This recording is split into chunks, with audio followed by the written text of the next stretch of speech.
Hey guys, Elite Chris 30.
Mark, and it's time for another live stop motion chat show.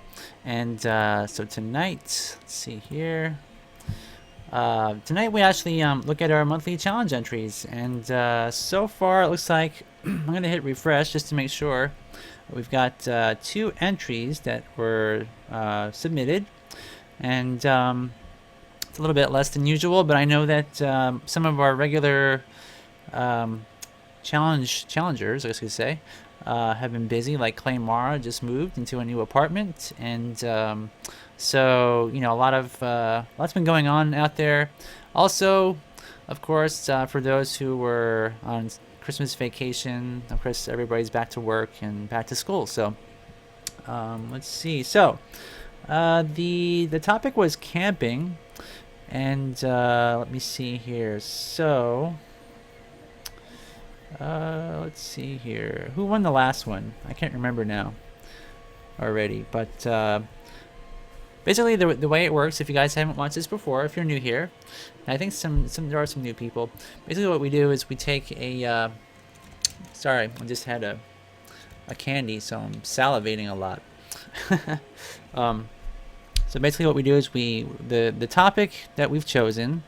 Everybody has to stick within that topic, and if they do it in like CGI or something, it wouldn't be acceptable. But of course, I think everybody did stop motion, it looks like, And the first person to submit their entry is Murr.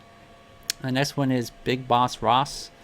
And so what I'm going to do is we're gonna watch these one time, and then we're going to choose who we like most. And so after we watch both, we're going to watch them one more time, and each person that is here tonight hopefully will vote for their favorite, and then whoever gets the most votes gets to choose next month's challenge entry topic. And there's also some prizes as well, which I could show you guys. Let's see here. So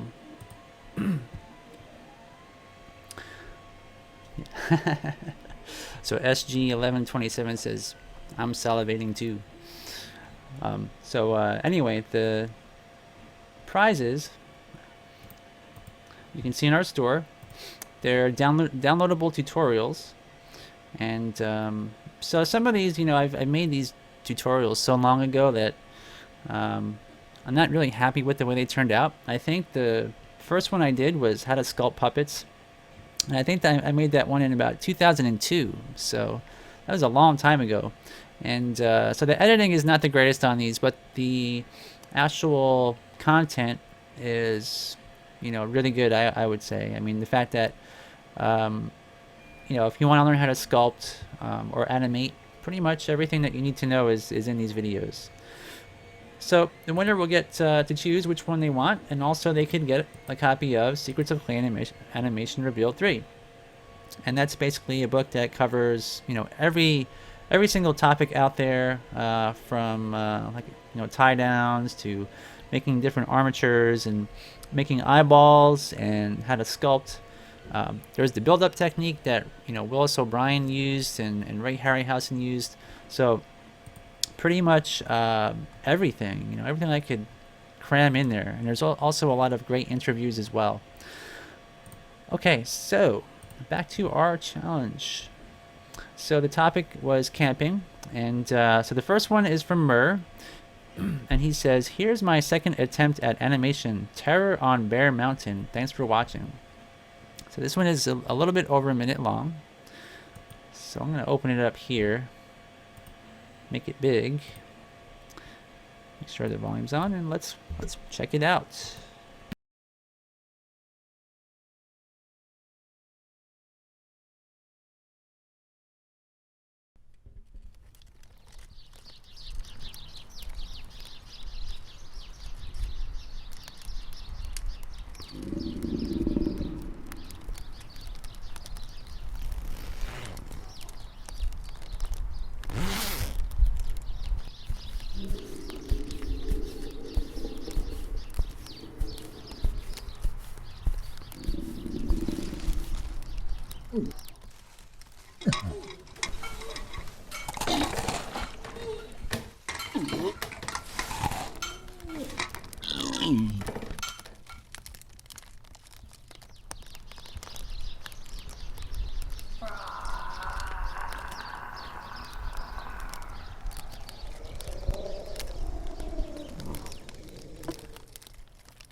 So poor bear. Too bad for him. So it looks like that was done using maybe some sort of felt type material, or I'm not really sure, but it turned out really great, and it's a good example of cutout animation. And now the next one we're going to watch is from Big Boss Ross, and he says, "Hey everyone, here's my video, camping intense. A fella goes camping and runs into trouble." So I'm going to open it up here, make it big, make sure the volume's up. All right.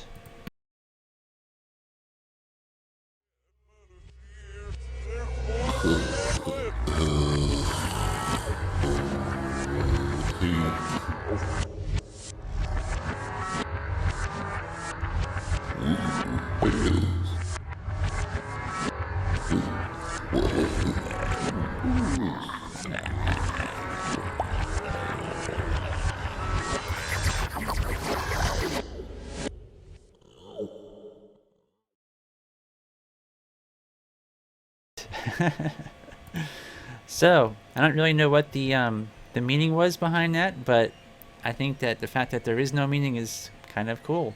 So all right, so that was from Big Boss Ross, and it is kind of interesting that both entries are cutout um, stop motion animations. So yeah. Oh, is it intense? Intense. Yeah. I think it's as in intense, like, oh my god, I'm gonna die. But yeah, so this is kind of interesting. So we're gonna watch these again, and like I said before, if you're new to this, basically the way it works is I'm gonna keep a tally, and so we have Big Boss Ross and Murr. Those are the only two. I'm gonna write it down, Big Boss. And so we're gonna watch this one more time, and then if you like Murr's best, just say so, and if you like Big Boss Ross best, say so, and I will keep tally. So we're gonna watch this one more time, and here we go.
Murr is here, and he goes by the alias Ray Maryhausen, and he says, "This is Murr, and I used mainly construction paper."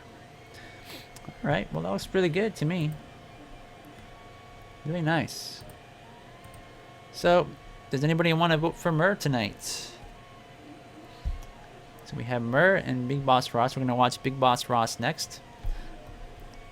So Ron, is that a vote? I think that's one vote for Murr from Ron. And let me see here. This chat is never quite working for me. I have to move this around on my other screen. Here we go. Now I can scroll on the chat. Make sure I didn't miss anything. So, Karen, you had to let me know when you say. You said, "Hey, Murr, I mean." So let me know who you want to vote for. So Matt says, "Murr, big ups, foo," and Ken says, "I vote Murr." Okay, so Ken. And Miss Foodum is for Murr. And Darius 12235 is for Murr. Okay. Karen says for Murr. Okay. And Thomas also. And Hoser Lou also. Okay. Awesome. Okay. So now this one is from Big Boss Ross, and we're going to watch this one more time. This is kind of funny. And so this is called Camping Intense. And it's 31 seconds long. Let's watch.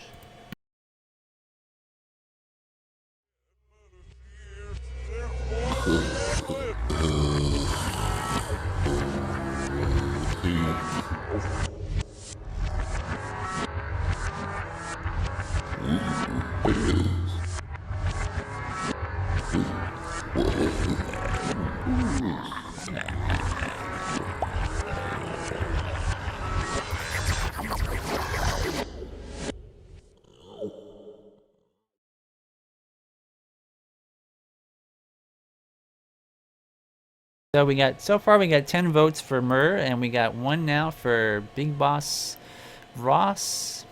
And does anybody else want to vote for Big? I'm gonna get tongue-tied.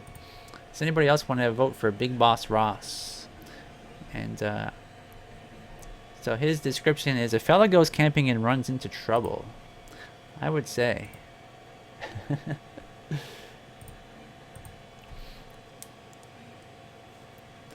Yeah, they're both really good though. I think I like the use of the like the magazine illustrations, or it's like what is this? Looks like a,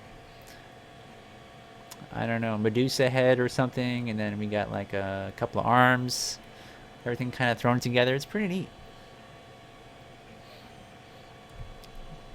So yeah, cutout, it's a lot of fun to do, but sometimes it's hard to set up for that, because if you got your camera on your stage, it has to be shooting downwards usually, and your lights have to be sideways, and it's not really easy to do.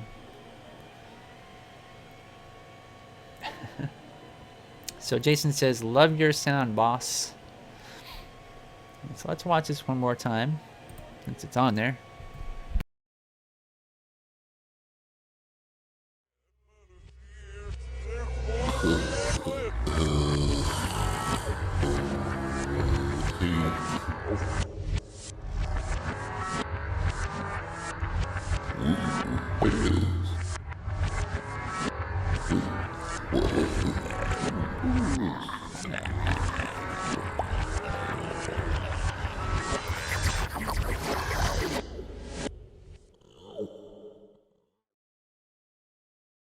So Randy Boyum says, interesting and fun Monty Python type animation, but I gotta go with Murr for my votes.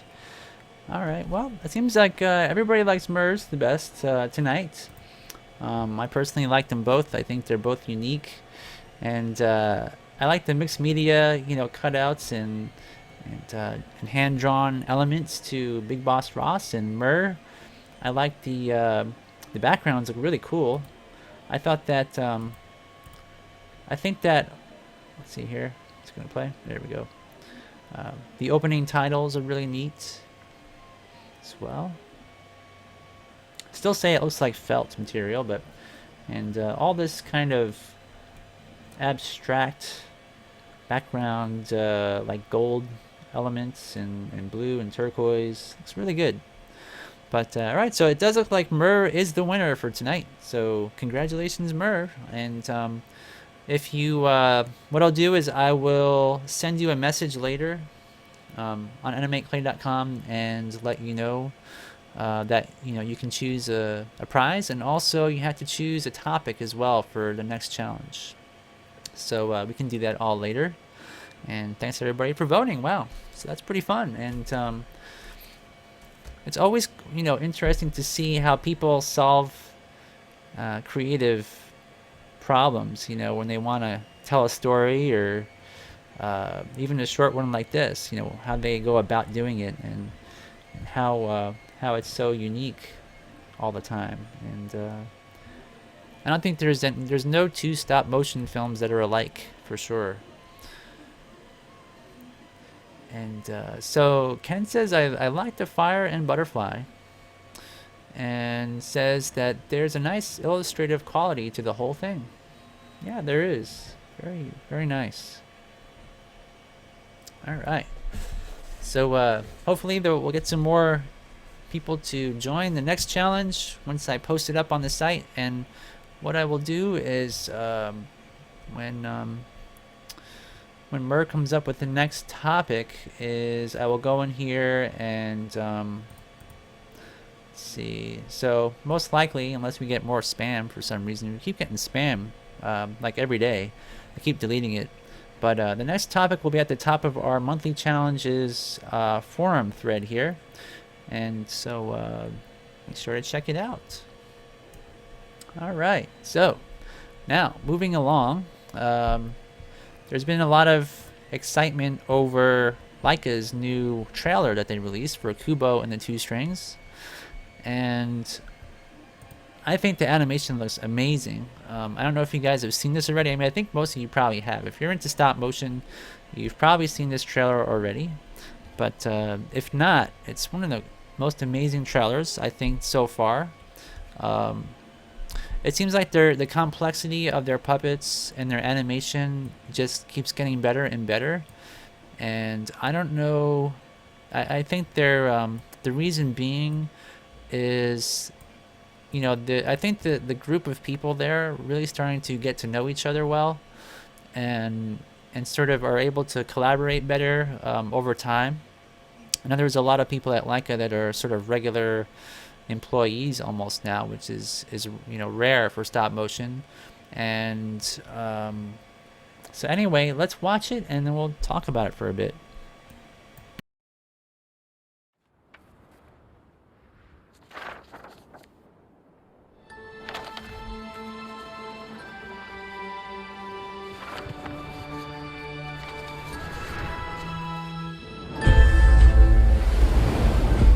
If you must blink, do it now. Pay careful attention to everything you see, no matter how unusual it may seem. If you look away, even for an instant, then our hero will surely perish.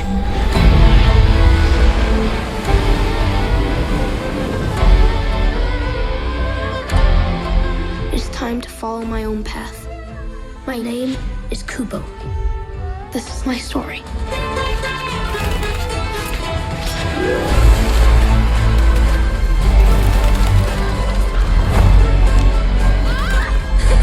Your magic is growing stronger, but when we grow stronger, the world grows more dangerous.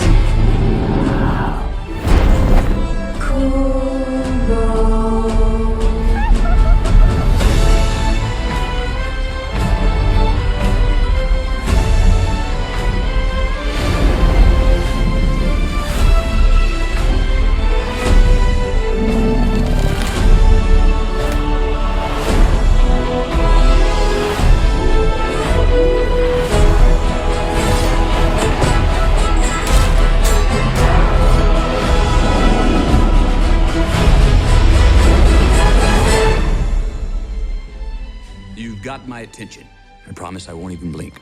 I actually don't think I even can blink. Do I have eyelids? Okay, so there's some pretty amazing shots here, and one of the weaknesses of stop motion over CG and 2D films is the subtlety of expression of faces. And so there's one shot here where the two, here it is.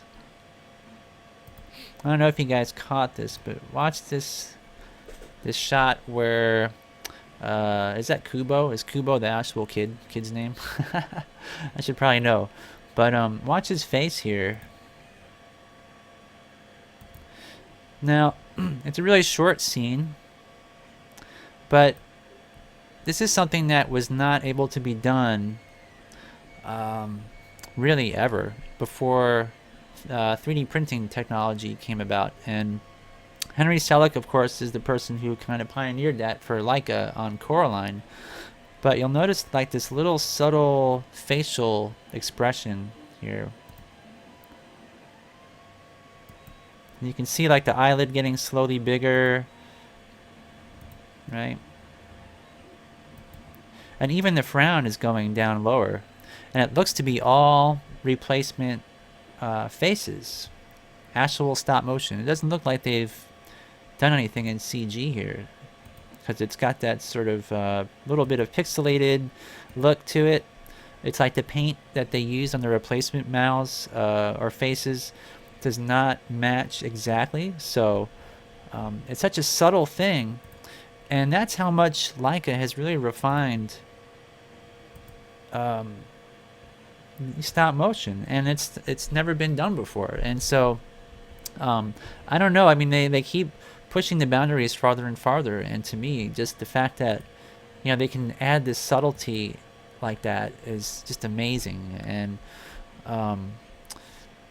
So there's a lot of other amazing things here as well, such as snow, which I think some of these things they might do in CG. But where was that one? Here he is, where he falls in the snow, and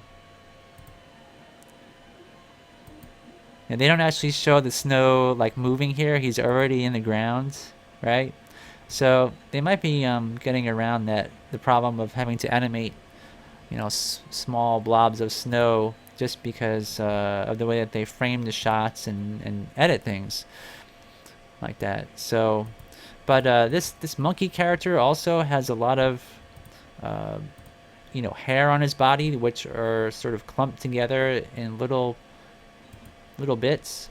And so I don't know if they've put wire in every single one of those tufts of hair to animate, but to me it's just amazing that, I mean, I don't know if I'd want to animate it, because I think it would be really difficult to like have his chest puff up or something, and you got to take like a sculpting tool and get in there and lift up each one of these one by one. That would be pretty hard, but who knows? I mean, they might surprise us with what they do with this character.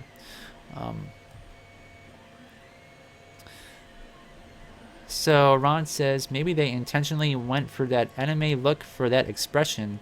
They always do that in anime cartoons. That's a good point. They do, don't they?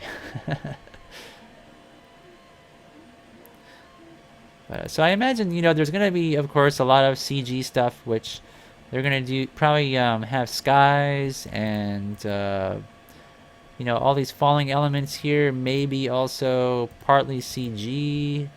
They've got what looks like motion blur. They have a lot of smoke. They're going to definitely color correct. They're going to edit, in between scenes. They're going to have a lot of cuts done digitally. I don't know if all of these sets here are actual practical sets, because some of this looks like it's painted. So it might be painted. The water is probably going to be CG, so there's going to be a lot of CG either way you look at it. But these sets look amazing to me, really beautiful, and the lighting is amazing. It's something that I don't know, they're just really pushing the boundaries, and it's so exciting to see what they can do. But yeah, I don't know. Let's see here. So we got some sort of ghost-like character. And yeah, again, so we have this character here, which has got like some sort of feathered tunic or something, and I imagine they can animate every single one of those little fish scales on there, or whatever it is, feathers or fish scales, as they turn. So yeah, just gonna be keep making things more and more complex. But it looks really beautiful. Okay, well anyways, that's pretty awesome. I just wanted to show you that to you guys. It's was just released today, and I'm gonna give it a thumbs up. And basically it says Kubo and the Two Strings is an epic action adventure from the acclaimed animation studio Laika, and clever, kind-hearted Kubo, voiced by Art Parkinson of Game of Thrones, ekes out a humble living telling stories to the people of his seaside town, including Hasato, Akihiro, and Kamayo. And so it sounds... I'm not sure if this is something that was a book at one point, or is just, a story that they came up with. I haven't really studied the foundation of this yet, but yeah, keep on watching those guys and see what they come up with next. So, speaking of Laika, this is something that I posted on our fan page, and again, I think the fact that Henry Selick, jumped in and took a chance with 3D printing, it's helped stop motion so immensely. So many doors have been opening for people, and it says here that they won an Oscar for their 3D printing technology. And it says here Leica's Brian McLean won a special award from the Oscars for pioneering use of rapid prototyping for character animation and stop motion film production. And here you can see from Paranorman. What they've done is they've actually been painting in like Photoshop or some other graphics program, layers of paint that are actually layered into a puppet face to give it depth, and also to give it a more lifelike appearance, because the material, which I think they're using nylon actually to print them, like a nylon powder, and the way it's layered onto their faces, I read it explained somewhere. I think it was on one of those CG sites where they were kind of going into it. They probably don't mention it here. Let me see. I don't think they do. Yeah, this is just a summary of how they do it. But in the paint program, they can make a layer that's underneath and a layer that's on top. And when you combine the two and light passes through there, you can get all kinds of different effects and make things look more lifelike. But they don't go into it. But I think that might be more in line of what he was doing in terms of pioneering the painting aspect. Because with Coraline, when Henry Selick was doing it, they actually hand painted each face. So, but anyway, it's really amazing, and just kind of related to Kubo. So, all right. So now the next thing we're going to talk about, this is a 12 minutes and 34-second short film. And it is Making of Bad Jubies. And so this here is the making of Kirsten Lepore's Adventure Time guest episode Bad Jubies. And so hopefully I don't get flagged for showing this to you guys. But here we go.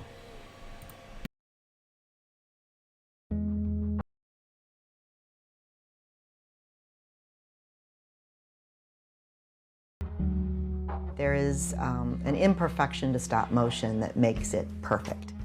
It is probably the most difficult type of filmmaking. You're taking something that doesn't want to move or be in the air, that is just a still thing, and you're just painstakingly moving it to exactly where you want to be. Stop motion, you walk into a dark stage, there's nothing there, and you just have to bring in everything to, recreate that naturalistic beauty. When you see a world and you somehow can just tell that it really exists, and the characters touch a rock, or they, put their feet in the stream, I think it's just something with our brains, like we're touching that rock, we're putting our feet in the stream. It just draws us into this imaginary world. I think it makes everyone just sort of take a beat and think, someone did that by hand, one frame at a time.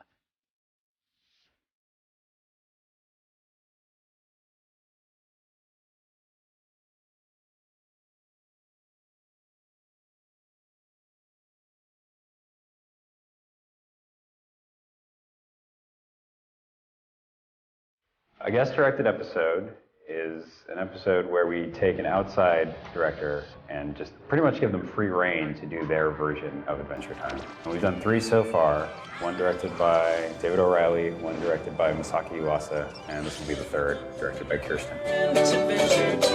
My name is Kirsten Lepore, and I'm the writer and director of the Stop Motion Adventure Time episode. You know these people you just get like neggy vibes from?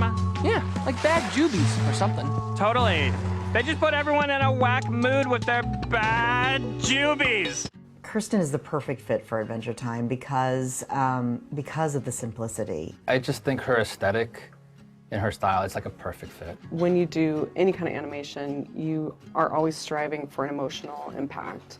And her stuff consistently has a really emotional quality to it. I remember seeing her shorts, starting with Story of North America. How would you feel if a giant hand came out of the sky and decided to crush you? And Sweet Dreams.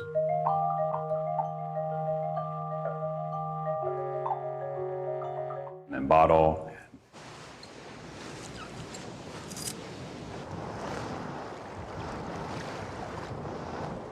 You know, you really saw her voice sort of develop. Also, her work is on the show. It's been on the show for years now. The Frederator end tag. That was animated by her. When they called me in for the first couple meetings, they were still finishing up Yuasa's episode. So then I got to see it before it even aired in-house, and that just like blew my mind.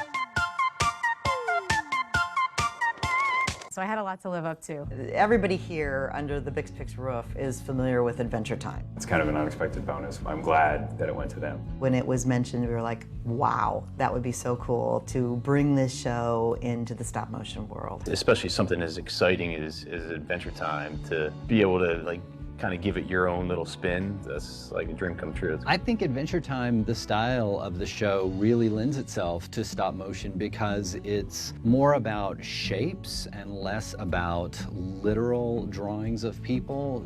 Being able to like just do one really special episode in our style and like how we do animation it's been amazing. It started pretty blue sky. It was what are you excited about? What kind of story do you want to tell? It was tricky coming up with all the conceptual stuff for this episode. I think it could have gone in so many different directions. A lot of her early ideas were like really elaborate. I mean, it involves almost every person in the Candy Kingdom. You know, you can't go visit, you know, Princess Bubblegum at home. We can't build that. My first initial reaction, which is always in stop motion, is like, oh, there's a lot of shots. There's a lot of shots and the schedule is really tight, so it was just kind of like it seemed aggressive. Is there one practical though? No, we're not going to do that. So that's official. It's out. Oh. Yeah. Oh, good. That's so good. You know, I mean, that's just the way I read scripts, is picture in my head the work ahead.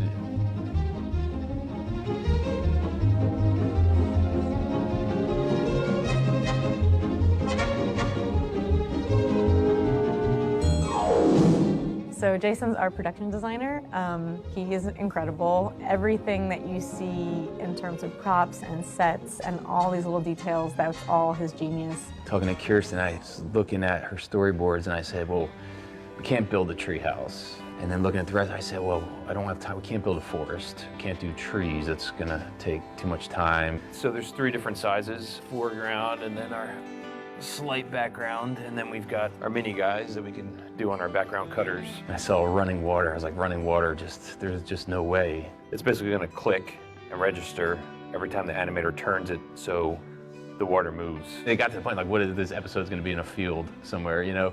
The set department is always one of the departments that blows my mind because of the things that they're able to do on a miniature scale. And with this show, it would have to be the miniature version of the treehouse. The treehouse set was something that we weren't going to build it because it was really expensive. And these things I kept saying, okay, well, if we have time, we'll do the treehouse. But when we started thinking, I was like, this is Adventure Time. Like, come on.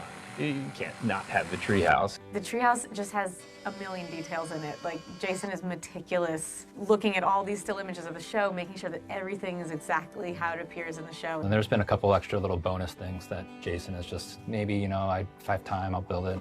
It came out pretty cool. Like, especially with like this set behind us as well, it's like the interior. This is like literally a 3-second shot, maybe, just when they're doing the fist pound, and he must have spent days on that. We did have to have a limited cast for this, just because everything has to be built in stop motion. So we had to have 4 of each character, so that's already 16 puppets right there. There's just so many characters to choose from, and they're all amazing. You've got to have Finn and Jake, of course. Hey, man, what you doing up here? Building the interior of Finn. This is his armature, which is basically like a skeleton. Sometimes when you have to do a little human, a miniature human, it's easier than doing a very geometric shape, because when you're off on the geometry, it shows so much easier than on the human, because the human's organic. Nailed it. I'm gonna be opening a Jake muzzle mold. Ooh, I hope it's perfect. Yes, perfect. Let me show you what I've been working on. We decided that we should just sculpt eyelids over top of him. So these are all just super sculpey that I did, kind of just fit perfectly over top. Once they're painted, they'll actually look good. So right now I'm just detailing his eyes, just seeing them go from concept to sculpt, and then seeing how both of those come together with my paint job. All of a sudden now he's starting to come to life without even having really done anything. So we have all the Finn costumes here, ready to go on the puppets. The backpack's all rigged up with wire so it can be animated. Barney was carving some BMO shapes. Every line that BMO delivers, I'm just all over, and I could just listen to BMO talk all day. I will never know the pleasures of skinny dipping. LSP is an interesting one because she can be so many different things. We're kind of trying to figure out what her physicality is in real life. Yeah, my body feels weird too. Here, Fen, feel this. It's probably obvious from this episode that LSP is one of my favorite characters. LSP is like the most amazing character I've ever animated. Excuse me? Are you not aware that we are all working our steamy buns off down there so we don't get wiped out by this crazy sky nightmare? I see a lot of myself and other people in her. Doesn't not care what people think about her. She doesn't even think that that should be a thing to think about. She's an absolute nightmare. I'm not here to make friends. This was the first test cast of LSP, so she's a little dirty. Like she didn't fill up all the way with silicone. It's sad. Bluebird, squirrel, rabbit. Today we're doing eagle. Making some wings. I added one extra character in here that has never been seen before. The Storm Cloud character. He really fits right in with the design world of Adventure Time. And his arms are gonna spin, so they look like they're tornadoes. Peekaboo, I'ma hurt you. They have never been worn. These are mint. These are mint. These are mint Larry Bird socks.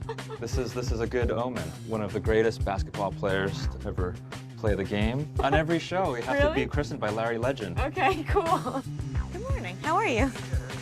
Doing good. We're about to shoot, so this will be the... Oh, yeah. Yeah. We were just getting all the final touches put in right before Rachel's set to animate. We'll have, I think, 6 or 7 stages running simultaneously. So the spike will be connected to these joints, which will connect to this. It's just to keep him up in the air and stable enough that I can pose him. You kind of play all the frames up until your live frame. And if the live frame is right, it'll feel right. But if your frame is off, like if he was twisted too far this way and I play everything, the last frame will just jump out at you. That's what you kind of get good at, is just feel of movement.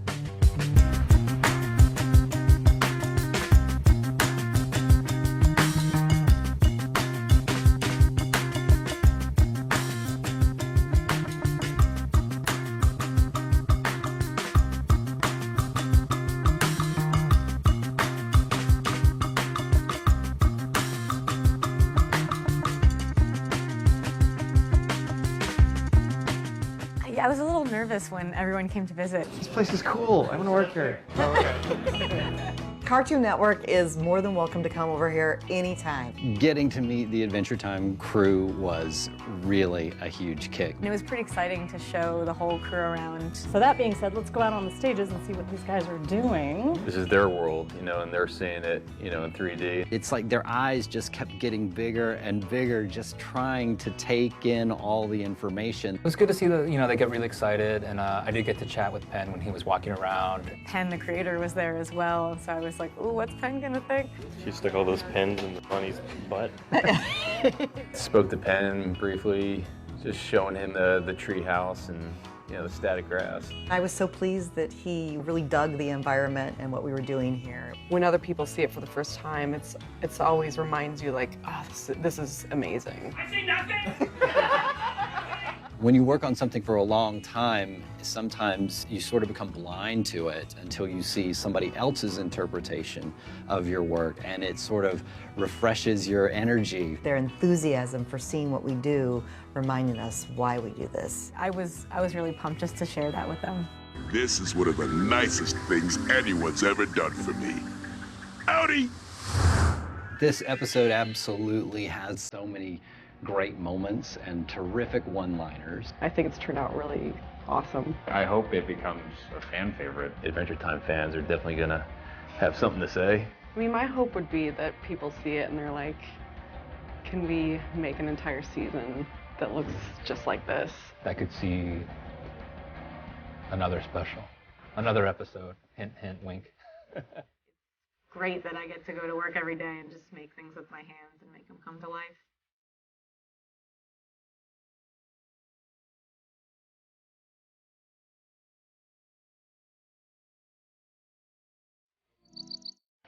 All right.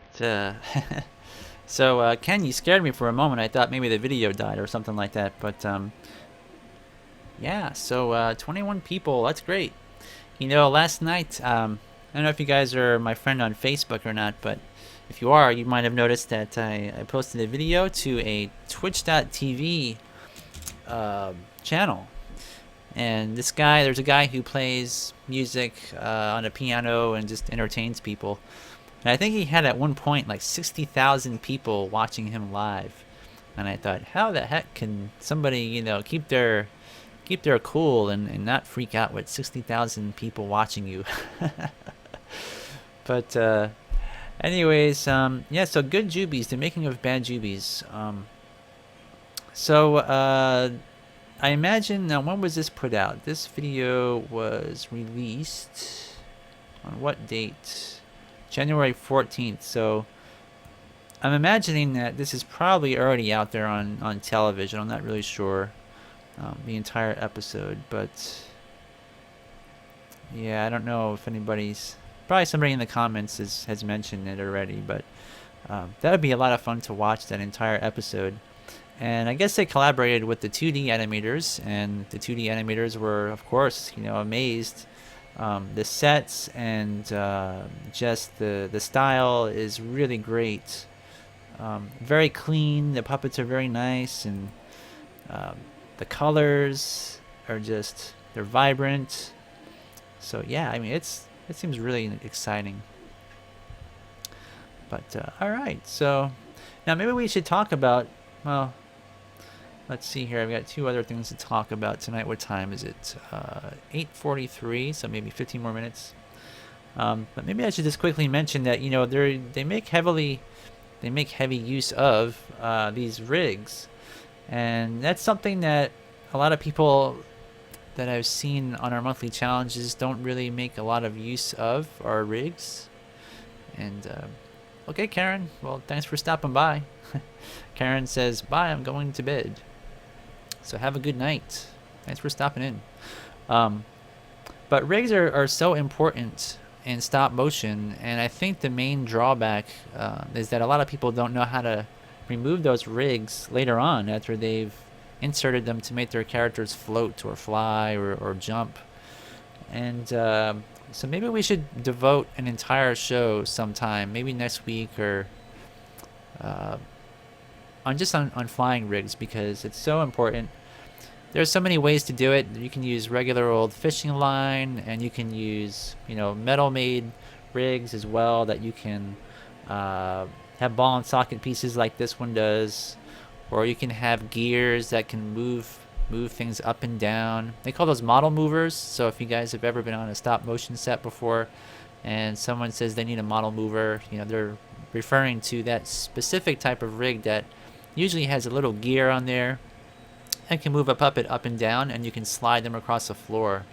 And that would usually be for close-ups of a person that's walking, for example, where you can't see their legs. So rigs are so important. And you know, it seems like they were using a lot of rigs when I was looking through here. They had a few shots, but for example here, where this character floats in, you know, it was definitely on some sort of a rig, and they used either Photoshop or one of the, you know, maybe GIMP or something. They probably wouldn't be using GIMP because they're a nice production company and they could afford nicer software, but you know, they would just erase these rigs out of there and then insert their sky, or you know, a lot of times what they'll do is they'll shoot a background plate and then put the characters in there, and then when you erase the foregrounds, the background plate remains, and you can easily remove rigs that way. So it's not that hard to do. I think it's just, you know, people don't have access a lot of the times to certain software programs, or if they do, they don't know how to use them. So don't be so afraid to try, you know, computer programs if you guys are able to. Not all computerized stuff is evil. Some people think it is, and that's actually something I want to talk about next, because on that topic, because there's this New Yorker article by Brian Curtis that was released on January 20th. saying that Hollywood is turning against digital effects. And so Jason Morrow says, I've never been comfortable with the idea of tie downs. I'd like to get good at rigs. Yeah, rigs are so helpful. And Telmo's asking, aren't rigs expensive for starters? And nope, actually, a rig is something you can make out of everyday items. It doesn't have to even cost you more than $5 if you have some things in your garage or in your basement that you can cobble together. It's really inexpensive. But if you want to buy one, of course, there are some that you could pay for as well.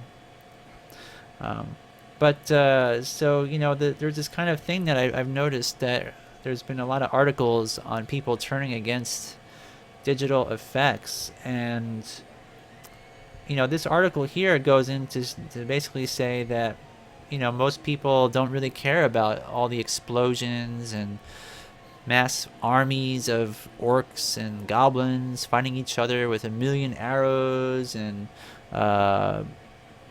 that's sort of a typical Hollywood blockbuster, right? That kind of a thing that they've always thrown in there. And goes on to talk about how Star Wars and the latest Mad Max film used a lot of practical effects and people in suits and stuntmen and things like that. And they even talk about Phil Tippett in here as well. Let me see if I can find that real quick. I'm gonna do a search for Phil. Let's kind of go off over this here. So it wasn't until 1993 with Jurassic Park that practical effects and CGI came into mortal conflict. Steven Spielberg dispatched 2 teams to figure out how to create realistic-looking dinosaurs. One team was to use go-motion animation, a technique that dates to the 1920s, and another was to use CGI. Some months later, the CGI group presented Spielberg with footage of a tyrannosaur marauding across the screen. George Lucas wept. Is that even true? George Lucas wept. And the effects man Phil Tippett, who was leading the Go Motion team, said, I think I'm extinct. And I think they meant to say Steven Spielberg here. I don't know. I don't know if that's like a joke or what they're doing there. But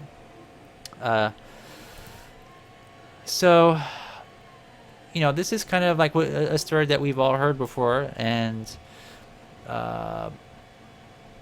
it seems that the audiences out there, according to this author, are kind of leaning towards practical. And I think the reason why is because on Star Wars, most people wanted that sort of authentic look to it, from the original trilogy. And I think that's kind of what started things cascading in Hollywood to go more towards practical, because J.J. Abrams wanted to really give the fans what they wanted, which was handmade, characters and sets, like large sets that are actually hand built, and an actual hand built Millennium Falcon that people could actually, look inside and hang out in a virtual sense.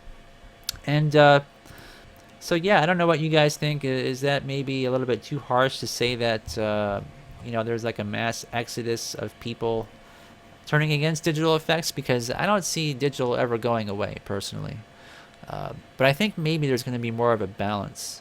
And I kind of wondered, with like Ron Cole and Peter Montgomery and Nick Hilligas to an extent as well. They've been working on these films that are using motion blur and adding that to their monster puppets that are sort of like Godzilla / King Kong / giant characters that are just, that's how things were done. Is it possible that people will start to like that again if maybe there's a balance between CG and practical? Maybe there's more excitement in films that way. That's what I believe, but I wonder if audiences out there, larger audiences, would believe the same thing. And so Randy is saying that Stop Motion Pro has a built-in rig removal tool. Getting tongue-tied again. Which is true. And Jason Morrow says, I know it's nutty, but I often get annoyed when the stop motion is so good I can't tell if it's CGI or not. Yeah, there was a big discussion about that when Coraline came out. A lot of people were saying, oh my gosh, it's so clean, you know. Because nothing had ever been done that cleanly before in stop motion. So I understand, definitely. And Telmo is saying that I think it was Lucas's company that worked... whoops. My chat keeps shifting on me here. He says, I think it was Lucas's company that worked on the CGI for Jurassic Park. Yeah, I guess ILM would have been the company, but I never heard of Lucas actually crying over seeing a walking dinosaur, you know. That's the first time I've heard that. So Ron says, I don't anymore anyway, because it's now been proven that the perfection of CGI is something we can give clients without the artificial look that is really beginning to bother people. And Ken says, I say, use the best of both worlds. Make it so people can't tell how it's done by watching it. That's how you know the job is well done. Yeah. Because there's no mystery to it, right? When it's all done in computers, you know, there's no... it's like, okay, some guy sat at a desk and he drew this on a computer and animated it and added some, you know, overlays and effects and... Yep, that's it. But, yeah, adding a human touch to it, it changes things. The perception of it. Which, I mean... I'm kind of preaching to the choir to all you guys. You guys probably all feel similar, but like I say, larger audiences I think are starting to understand that. So let me see. I'm trying to get my chat to work. Come here, chat. What are you doing? Ron is saying that I'm almost afraid that Leica will do a Dynamation film before we get a chance to bring it back ourselves, because they would do it incredibly well, but I really wouldn't be mad if they did. Yeah, I don't think they will. I don't think they'll ever do something like that. I think they kind of like the genre of, you know, it's got to be cartoonish styled.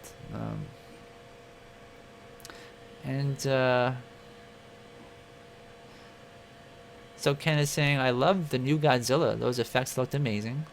And Ice Pick Method says, more concerned. Oh, my chat keeps popping out here. I can't read a single sentence tonight. Where did it go? I apologize for that, guys. But anyways. So, yeah, I mean, it's just... I don't know, I guess... There's been a few stories out there similar to this, but it all seems to start with the author kind of saying there's this turn against digital effects, but I don't really think that's true. You know, I think that's partly true, but I mean the fact that you can edit on a computer now, and the fact that you can color correct, and there's so many things that computers do that you don't really even know they're being done because it's all in editing. So. Just the fact that editing, I mean, you can't go back to editing on film, right? I mean, it would be almost futile to do that these days. You know, a really laborious process compared to digital. All right, so we have about 4 minutes left, and I did want to make mention of something that stop motion animation is doing. Anthony Scott, you guys know him as... an animator who worked on Gumby and Nightmare Before Christmas and many other films which you've seen on the big screen out there. And he has his website, and he is announcing a first ever stopmotionanimation.com Stop Mo Jam. And this is I guess about 8 week long, let me see, today's the 27th, so a little bit over 8 weeks, I guess. It's almost like our challenges, but it's going to be something where when you work on this, he's going to cut it all together with Let's see here. So it says here what it is. An opportunity for animators to be a part of a stop motion experimental film. How does it work? You animate at home or in your studio. Your animation takes place on a simple white set. A white sweep is best. See set examples below, which I'm going to show later. Your subjects must enter the frame at the start and exit frame by the end so that the next shot can be cut together with yours. One shot, no cuts, up to 20 seconds in length. Deadline to complete animation is April 1st. Once all entries are submitted, I'll cut them together and feature the final film here on stopmotionanimation.com. So there's no prizes, there's no, nothing like that like what we do. But it's just for fun, and it seems like it's a really cool thing to try if you guys had the time. So the rules are that the deadline is April 1st. The theme is spring. So he says all definitions of the word. So anything related to springtime. And it can only be up to 20 seconds long. It's one shot, no cuts. And set and background must be white.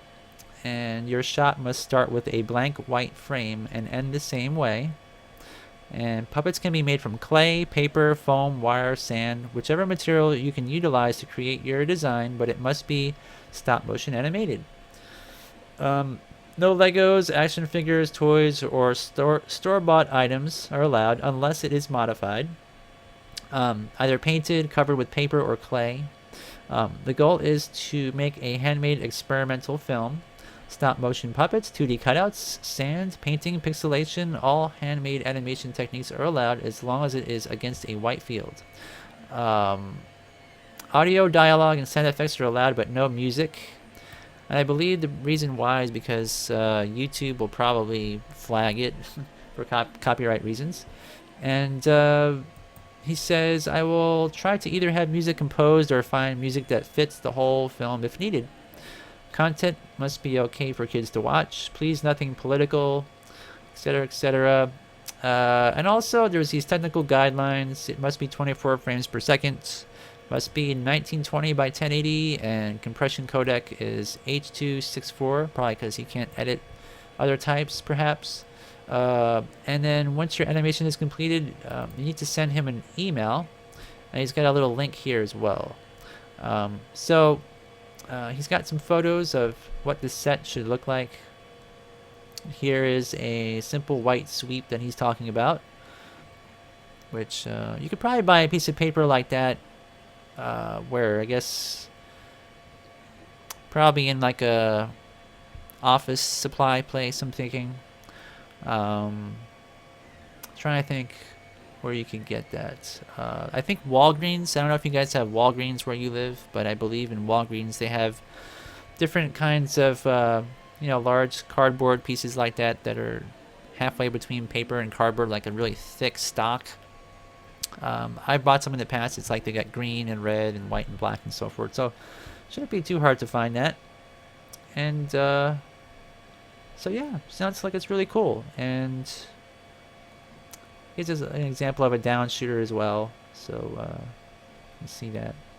But anyways, if you guys want to join this and enter your animation, go to stopmotionanimation.com and just click on this link at the top.